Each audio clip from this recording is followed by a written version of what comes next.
Hunter, what is it about this schedule change that made it so attractive to Major League Soccer?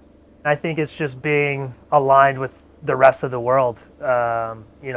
Specifically from scouting and recruitment, it makes our lives a little bit easier in terms of when you have a winter window and you have a summer window.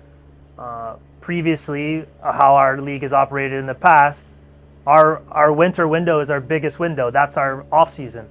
But in Europe and the rest of the world, they're in the middle of their season. So when we try to buy a player, for example, oftentimes we may have to pay a little bit more to entice them to let the player go in the middle of the year.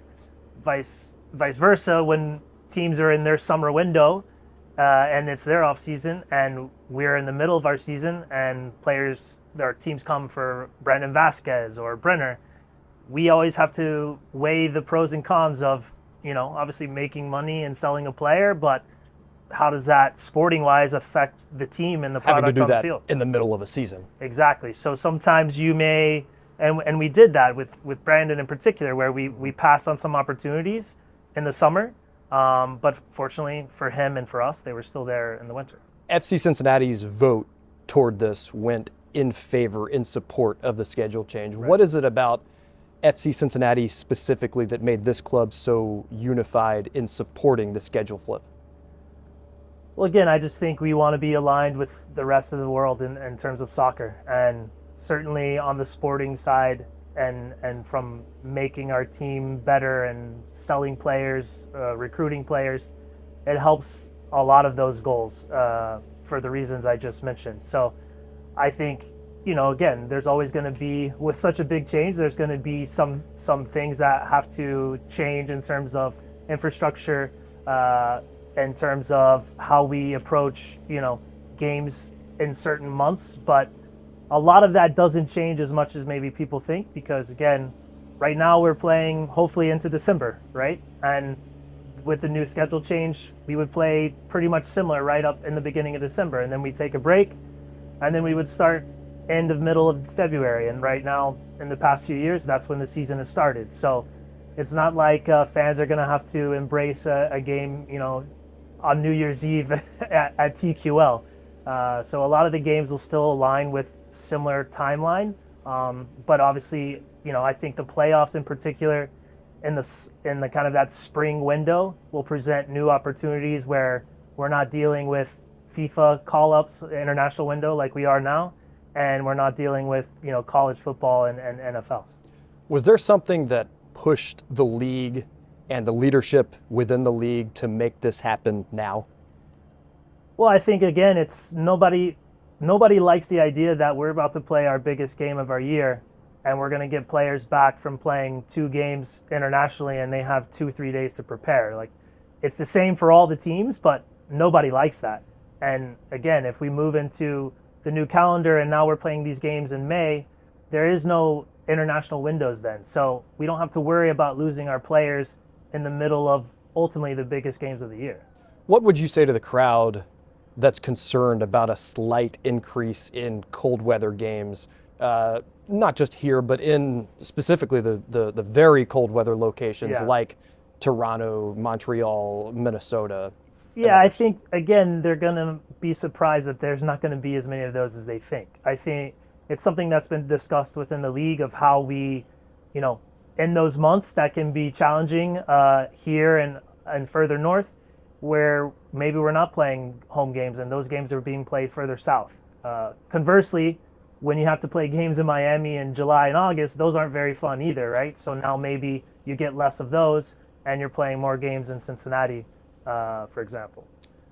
Does this change in your mind improve the level of soccer played in the United States, in MLS?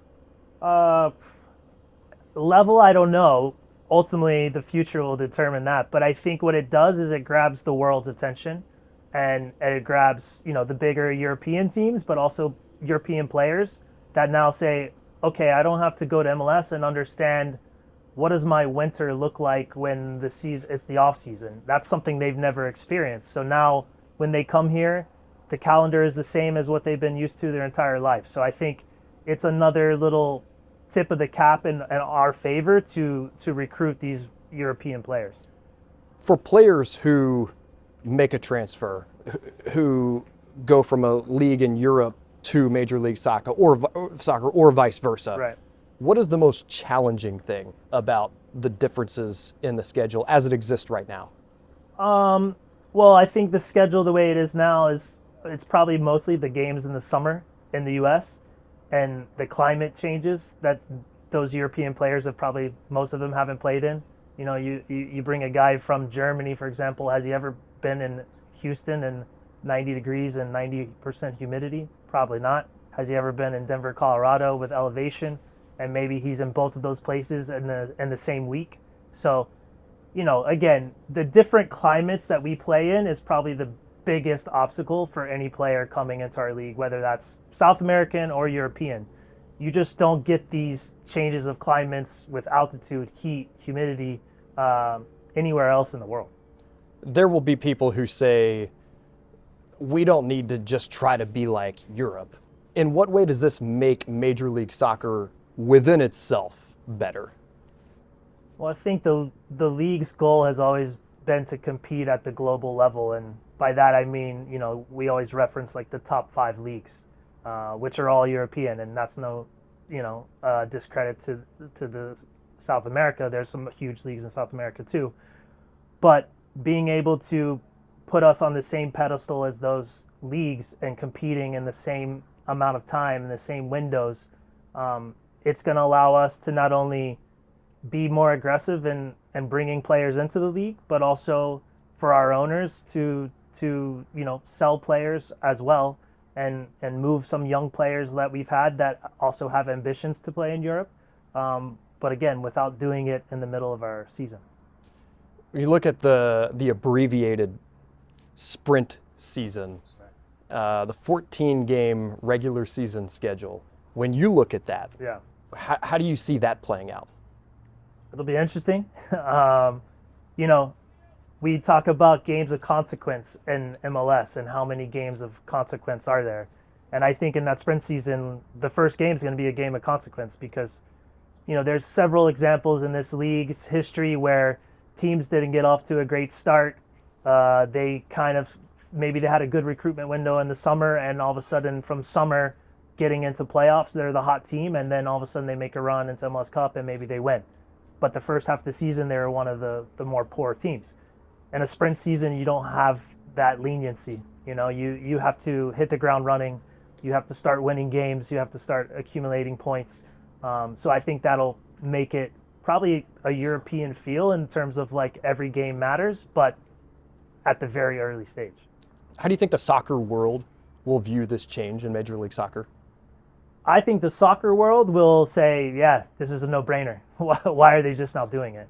I think Americans will maybe have a hard time grasping it. You know, maybe not the ultra soccer fan, but, you know, the kind of loose fan or American fans that are fans of other sports.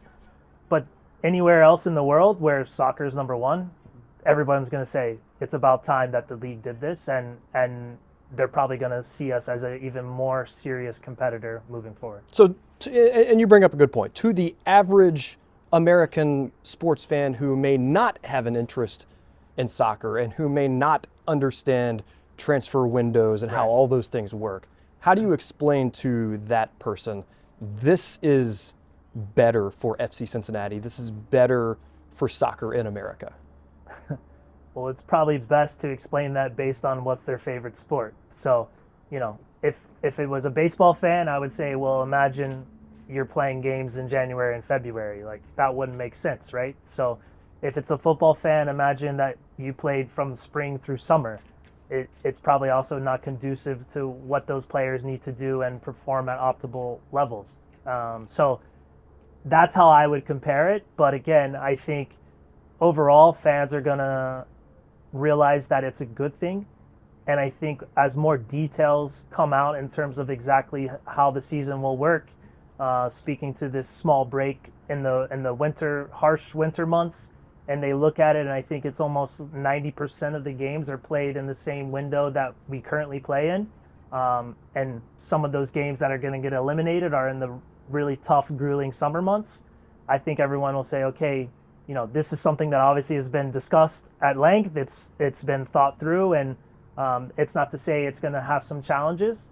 Well, every change does, but I think it's something that ultimately is going to make this league even more successful. When you look at a break in the most frigid part of the year, from December to February, how does that break play out? Well, there's some countries in Europe that do it. For example, Denmark, they have some similar obstacles in the cold months, and so they take a break. Germany takes a break as well. It actually can be a good thing too, because the players, halfway through the season, to give them a little bit of a break is not the worst thing. Obviously, sometimes if you're a team and you're riding momentum, you can look at it as, oh, I wish we still were playing games. But I think ultimately, it's, again, about finding, much like we do right now in preseason, where we go to Florida to find a warmer climate with better weather conditions to train. It's going to be something very similar to that, but for a shorter amount of time. We're on the road for almost 2 months in preseason. While we have a great setup and we're in oftentimes better weather, that becomes difficult on the players. It gets difficult on the staff. We're away from our kids, our wives, girlfriends. So to do that, but for a shorter amount of time, will definitely be something that I think the players welcome. And, conversely, preseason now you can do here because the weather is going to be great. Maybe we can also attract, European teams that are also in preseason. So, a lot of times we get asked to play in these games, but we can't do it because it's in the middle of our season. We don't want it to affect a result on a Saturday to play, Crystal Palace, who played here, on a Tuesday. It doesn't, from a sporting side, it just doesn't make sense. But now these opportunities come back into play where maybe some of those teams will come here and play not only in Cincinnati, but in TQL. How much does it change the way that player evaluations and the business side of things happen between the club and player? And as far as how we evaluate the player, it doesn't change anything. You need to be a good player through. Again, this sport has always been played through all the seasons, right? So we can't just say, well, this guy plays really good when it's hot out, so now we can't look at him. So I don't think it changes how we evaluate players. On the business side, I'm sure there's some different things they'll have to look at. But again, what I would say is majority of our games are still going to be played in the same periods of time that we have been playing in the history of this league. So we'll miss out on some of the more grueling summer months, which is probably not a bad thing for the players and also the fans. They may have to sit through a couple more colder games, but I think in the end, there's the game's a consequence in the playoffs when there's not as many other sports competing and distractions away from soccer. I think that's obviously the biggest gain for us as FC Cincinnati and MLS. How long has this been in the works? It's been probably, as far as at least a year and a half of conversations. I'm probably sure by the time some of those got brought to us, they were already being thrown around at the league office level. But like I said, this is something that wasn't thought of overnight. It's been a lot of discussions in the back channels, in the back rooms, and again, multiple discussions just within the club of things that we've learned from league meetings that we're bringing back to ownership and discussing how that would affect us both positively and negatively. So it's something that's been going on for a long time, and I think everybody probably now that's been involved in these conversations is ready for the cat to get out of the bag a little bit. In your mind, what's the most exciting part of this? The most exciting for me is just a little bit of the unknown of like, what does that first season look like when we're opening in July and we're having preseason in June. What does that little break look like in the winter time? But really, what do the playoffs feel like in spring when the weather's amazing? We don't have distractions of as many other sports. We don't have to let our players fly halfway across the country and get them back 2 days before our biggest game of the year. I think that's what I'm looking forward to the most and excited about. And again, there's some things that we know of what it'll look like, but I think always sometimes the unknown is also what excites you. Do you envision this enabling Major League Soccer clubs to be able to add better talent when you look at the way that those transfer windows work, whether it's add better talent or make better deals for the talent that's currently here? I think certainly make better deals. I think we've shown over the last 5 years where we're beginning to add better talent. I think that trend will continue. I think, again, moving to the FIFA calendar helps us align ourselves with the windows. So again, almost double the amount of transfers happen in the summer window as compared to the winter. So again, if we're selling a player and that can be a great thing, an exciting thing, but we're also able to go replace that player. Sometimes that's not possible the way the current schedule works. Yeah, replace that player at a time that's more feasible. Yes, to the club. Where, again, majority of the world is looking to add and subtract from their team, right? Not as much business done in the winter because teams are in the middle of the season. So I think, we continue to strive to be better in terms of identifying talent and adding talent. And, Carl and our owners have done a great job to allow us to be able to go get great players like Evander and Kevin, Samuel Guidi, Ender, all these guys.